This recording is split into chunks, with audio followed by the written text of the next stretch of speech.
Hello everyone, आज हम start करते हैं प्रॉपर्टीज ऑफ डिटर्मिनेंट।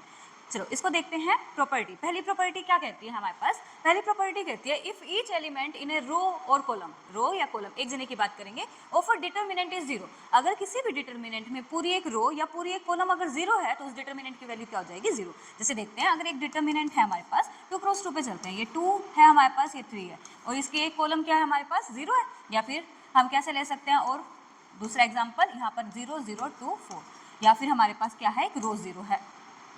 तो जरा इसका डिटर्मिनेंट सोल्व करो। 2 इंटू जीरो जीरो, यहाँ पर से जीरो, यानी कि डिटर्मिनेंट ऑफ ए का रिजल्ट क्या आ जाएगा? जीरो। और यहाँ से भी डिटर्मिनेंट ऑफ ए का रिजल्ट क्या आ जाएगा? जीरो। तो ये कहता है अगर किसी भी रो या किसी भी कॉलम की पूरी की पूरी वैल्यूज जो हैं वो जीरो है, किसी भी रो या कॉलम की डिटर्मिनेंट की किसी भी रो या कॉलम की वैल्यू जीरो है, तो हम उसको क्या कहेंगे? उसके डिटर्मिनेंट जीरो ही आएगा हमारे पास। ये हमारे पास पहली प्रॉपर्टी है इसकी। सेकेंड प्रॉपर्टी कहती है कि the value of determinant remain unchanged if its rows are changed into column and vice versa. अगर हम किसी रो या कॉलम को इंटरचेंज कर देते हैं तो भी डिटर्मिनेंट पे कोई इफेक्ट नहीं पड़ेगा। जैसे एक एग्जांपल लेते हैं, एक हमारे पास डिटर्मिनेंट ऑफ ए 2 3 4 5 है। पहले इसका डिटर्मिनेंट निकालते हैं, कितना हो जाएगा? 10 माइनस का 12, दैट इज माइनस का 2।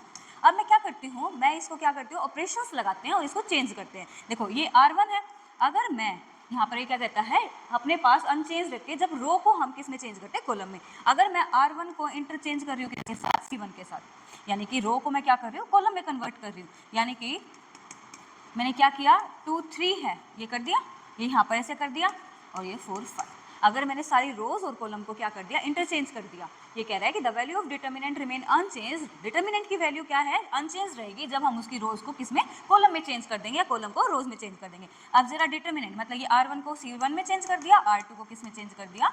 C2 में चेंज कर दिया। ये R1 है ना हमारे पास, इसको हमने किस में चेंज किया? C1 में। R2 को किस में चेंज कर दिया? C2 में चेंज कर दिया। अब डिटर्मिनेंट देखो क्या हो गया? 10 माइनस का 12, दैट इज माइनस का 2। जब हम रोज और कॉलम को इंटरचेंज कर देते हैं तब भी डिटर्मिनेंट पे कोई इफेक्ट नहीं पड़ता। इसको सिंपली कैसे लिखेंगे? डिटर्मिनेंट ए का डिटर्मिनेंट वो किसके इक्वल होगा? डिटर्मिनेंट ऑफ ए के ट्रांसपोज के इक्वल होगा। या फिर डिटर्मिनेंट ऑफ ए, इसको ऐसे भी लिख सकते हैं, डिटर्मिनेंट ऑफ ए इसका ट्रांसपोज। तो ये वाली बात, ये प्रॉपर्टी का मतलब क्या हुआ? इस प्रॉपर्टी का मतलब ये हुआ ना कि हम ए का ट्रांसपोज करके डिटर्मिनेंट निकाले या सिंपल डिटर्मिनेंट निकाले, कोई भी इफेक्ट नहीं पड़ेगा। सेकेंड प्रॉपर्टी हमें ये कहती है। थर्ड कहती है इफ 2 रोज और columns of a determinant are identical. कोई भी 2 रोज या 2 कॉलम है डिटर्मिनेंट की, वो आइडेंटिकल है यानी सेम है, तो उसके डिटर्मिनेंट का रिजल्ट क्या आता है? जीरो आता है। एग्जांपल से चलते हैं, 1 2 3 4 5 6 1 2 3। मैंने क्या किया? दो हमने कॉलम को क्या कर लिया? सेम कर लिया। ये कह रहे हैं ना कि 2 रो या कोई भी 2 कॉलम, तो ये दोनों कॉलम क्या है? सेम है, तो ये कहते हैं इसका डिटर्मिनेंट का रिजल्ट क्या आएगा? जीरो आएगा। चलो सॉल्व कर लेते हैं। 1 इंटू में 5 3 15 माइनस का 12, फिर माइनस का 4 इंटू में क्या हो जाएगा? 6 माइनस का 6, फिर प्लस का 1 इंटू में यहाँ पर से क्या हो जाएगा? 12 माइनस का 15, 12 माइनस का 15। यहाँ से क्या हो गया? 1 इंटू में यहाँ 3 आ गया, यहाँ पर 0, और यहाँ पर कितना आ गया? 12 माइनस का 15 माइनस का 3, 3 माइनस का 3, दैट इज 0 आ गया ना। कोई भी 2 रोज या कोई भी 2 कॉलम अगर सेम है, यहाँ पर हमारे पास कॉलम 1 जो है वो कॉलम 3 के इक्वल है, सेम है दोनों हमारे पास, तो हमारे पास इसका डिटर्मिनेंट क्या आ गया? 0। कोई भी 2 रो या 2 कॉलम अगर सेम आ जाती है तो उसका रिजल्ट क्या होता है? 0 होता है। नेक्स्ट प्रॉपर्टी क्या कहती है कि इफ ईच एलिमेंट इन अ रो, किसी भी रो के हर एक एलिमेंट के साथ मैं क्या कर दूं? कोई भी कांस्टेंट, सम कांस्टेंट k की मल्टीप्लाई कर दूं। किसी भी रो या किसी भी कॉलम के सभी एलिमेंट के साथ अगर मैंने k की मल्टीप्लाई कर दी तो डिटर्मिनेंट क्या हो जाएगा? k टाइम्स हो जाएगा। इसको समझते हैं, देखो कैसे।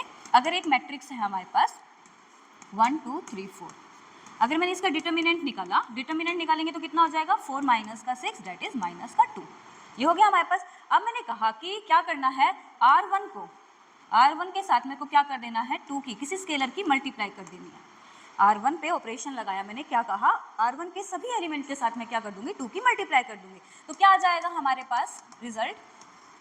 R1 पे बात कर रहे हैं ना, R1 में 2 की मल्टीप्लाई, R1 के हर एक एलिमेंट की 2 से मल्टीप्लाई करो, तो ये क्या हो जाएगा? 1 2 जा 2 और 2 2 जा 4, और ये वाला R2 पे कोई ऑपरेशन नहीं, ये एज इट इज। अब इसका डिटर्मिनेंट निकालो, कितना हो जाएगा? 4 2 जा 8 माइनस का 12, दैट इज माइनस का 4।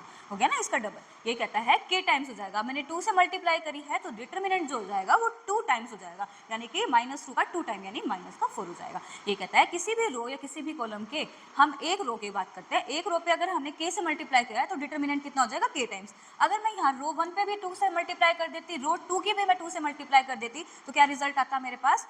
एक तो पहले R1 के लिए आता है 2 के साथ मल्टीप्लाई, एक हमारे पास R2 के लिए आ जाता और रिजल्ट क्या था माइनस का 2, कितना हो जाता हमारे पास माइनस का 8 हो जाता।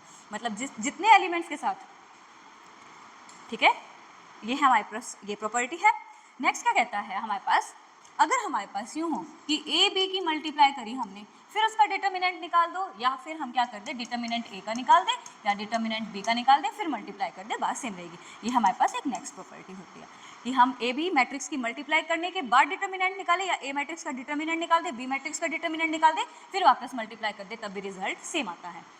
नेक्स्ट एक मोस्ट इंपॉर्टेंट प्रॉपर्टी है, इंपॉर्टेंट प्रॉपर्टी, अगर हमारे पास डिटर्मिनेंट ऑफ के ए है, वैसे तो हमने पढ़ लिया लेकिन इसको एक बार दोबारा करते हैं, के ए, यहाँ पर के जो है वो क्या है, कोई भी स्केलर है, कोई भी स्केलर है, और जो हमारे पास ए मैट्रिक्स है ना वो कितने ऑर्डर की है, n क्रॉस n की, ये बात हमें पता है, डिटर्मिनेंट हमेशा स्क्वायर मैट्रिक्स पे लगता है। तो अब रिजल्ट जो आएगा वो क्या आएगा, हमारे पास जब भी डिटर्मिनेंट के ए है, के को डिटर्मिनेंट से बाहर आना है तो वो क्या लेगा, ऑर्डर को साथ लेके आएगा और पावर में, यानी के की पावर n डिटर्मिनेंट ऑफ ए। जो भी स्केलर है वो डिटर्मिनेंट से बाहर आता है तो ऑर्डर को पावर के रूप में लेके आता है, यानी अपने पास के जो है वो क्या आ गया हमारे पास, ऑर्डर को साथ लेके आया और किसकी, पावर की फॉर्म में ले आया। जैसे कि एक एग्जाम्पल से चलते हैं हम, एग्जाम्पल क्या है, ए जो है, A is a 5 cross 5 matrix, 5 cross 5 की मैट्रिक्स है, तो then find determinant of 7a, ये फाइंड करने के लिए कहा है। अब देखो 7 इज स्केलर, स्केलर डिटर्मिनेंट से बाहर आना चाहता है तो कहेगा ठीक है आ जाओ भाई, 7 से बाहर आया, लेकिन क्या करेगा, ऑर्डर को साथ में लेके, ऑर्डर कितने का है 5 का, यानी पावर के फॉर्म में आ जाएगा और determinant of A as it is, ये आ जाएगा इसका आंसर। तो हमारे पास जो भी स्केलर है डिटर्मिनेंट से बाहर आएगा, पावर को, ऑर्डर को पावर की फॉर्म में लेके बाहर आएगा। ये थी हमारे पास सबसे इंपॉर्टेंट ये वाली प्रॉपर्टी जो सबसे ज़्यादा यूज होने वाली है। अब करते हैं इसके कुछ क्वेश्चन। क्या कहता है पहला question, if A and B is a square matrix of order 3, यानी ए का ऑर्डर क्या है 3 है और बी का ऑर्डर भी क्या है 3 है, सच दैट डिटर्मिनेंट ऑफ ए दे रखा है, डिटर्मिनेंट ऑफ बी दे रखा है, डिटर्मिनेंट ऑफ ए भी पूछ रहा है। अभी वैसे तो हमने प्रॉपर्टी करी है, देखो क्या करे, डिटर्मिनेंट ऑफ ए 3 के इक्वल है, डिटर्मिनेंट ऑफ बी किसके इक्वल है -4 के, डिटर्मिनेंट ऑफ ए बी कह रहा है फाइंड करना, अपने को क्या आएगा अभी करना ना, या तो पहले हम ए बी की मल्टीप्लाई करके डिटर्मिनेंट निकाले, या फिर हम क्या लिख सकते हैं इसको, determinant of A into determinant of B. A का डिटर्मिनेंट कितना है 3 है और बी का कितना है -4, दैट इज -12। ये आंसर हो गया, प्रॉपर्टी बेस्ड क्वेश्चन है हमारे पास। नेक्स्ट क्वेश्चन कहता है कि if A is a square matrix of order 3, ए क्या है, स्क्वायर मैट्रिक्स है ऑर्डर 3 की, सच दैट, ये कंडीशन होल्ड हो रही है, तो कह रहे हैं find the value of A, A की वैल्यू फाइंड करनी है। जब भी इस टाइप का क्वेश्चन आया, आप क्या करेंगे, दोनों साइड डिटर्मिनेंट अप्लाई करेंगे, जैसे ट्रांसपोज वाले क्वेश्चन में हमने ट्रांसपोज अप्लाई किया था, सिमेट्रिक बताना था या स्क्यू सिमेट्रिक बताना था, इस केस में हम क्या करेंगे, डिटर्मिनेंट अप्लाई करेंगे, यानी कि डिटर्मिनेंट यहाँ पर अप्लाई किया, 2a का यहाँ पर डिटर्मिनेंट। अब ये प्रॉपर्टी पता है, इस स्क्वायर को हम बाहर भी लिख सकते हैं। अब 2 एक स्केलर है, डिटर्मिनेंट से बाहर आएगा तो ऑर्डर को साथ लेके, यानी कि ऑर्डर कितना है 3, यानी 2 की power 3 determinant of A, determinant of A, determinant of A, इसको दो बार लिख सकते हैं, यहाँ पर माइनस का 2 की power 3 determinant of A is equal to 0, एक डिटर्मिनेंट बाहर आ जाएगा, डिटर्मिनेंट ऑफ ए माइनस का 8 इज इक्वल टू 0, यानी डिटर्मिनेंट ऑफ ए की वैल्यू क्या आ गई, एक बार तो 0 आ गई और दूसरी क्या आ गई, determinant of A is equal to 8। यहाँ पर हमें एक करना, find the value of determinant of A, A की वैल्यू हमारे पास, डिटर्मिनेंट ऑफ ए हमारे पास आ गया, ठीक है, इधर